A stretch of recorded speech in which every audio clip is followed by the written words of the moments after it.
नमस्कार शेतकरी मित्रांनो, आज आपण कांदा पीक 90 दिवसांचे होणे त्याची कांदा पिकाची मान जाड व पात वाढतच आहे. यासाठी उपाययोजना कोणत्या करावे जेणेकरून आपला कांदा साईज जबरदस्त होईल.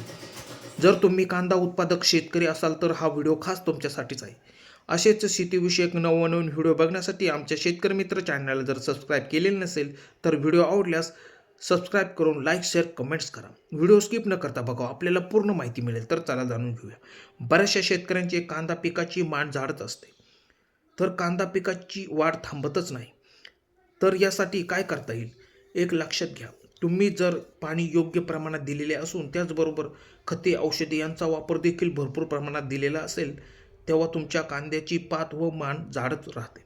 परंतु 90 दिवसानंतर ती उतरण्यास म्हणजेच पोकळ होऊन त्यामधील पूर्णपणे अन्नरस हा कांद्यात उतरतो. शेतकरी मित्रांनो, जर पाणी योग्य प्रमाणात म्हणजे 60 दिवसानंतर पाण्याचा ताण देणे खूप गरजेचे असते. जेवढा तुम्ही या दिवसानंतर कांदा पिकाला ताण द्याल तेवढी तुमची कांदा पिकाची साईज जबरदस्त होईल. कांदा पिकाला टप्प्याटप्प्याने पाणी दिलेले असेल तर तुमचा कांदा साईज योग्य रीतीने वाढलेला असून कांद्याची मान ही नियंत्रित राहून साईज योग्य प्रमाणात वाढलेली दिसेल. तुम्ही एक अशी पण चूक करताय की तुमच्या कांदा पिकाला पाण्याबरोबर तुम्ही रासायनिक खतांचा भडीमार केल्याने तुमचा कांदा पात हिरवीगारच राहून मान झाडच राहते.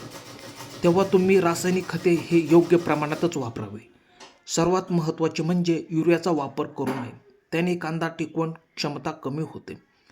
त्यानंतर तुमचा कांदा 90 दिवसांचा होऊनही माना पडलेला नसेल तर आणि हिरवागारच असेल तर तुम्ही एक खूप छान महत्त्वाचा घरगुती उपाय म्हणून घरगुती जुगाड करू शकता.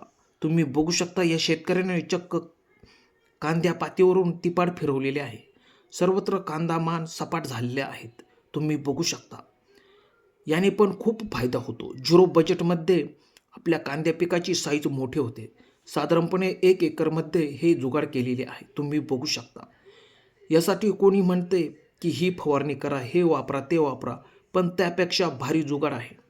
तुम्ही सहज याचा वापर करू शकता. झिरो बजेटमध्ये ही शेती. शेतकरी मित्रांनो, व्हिडिओ कसा वाटला, आवडल्यास लाईक करा. धन्यवाद.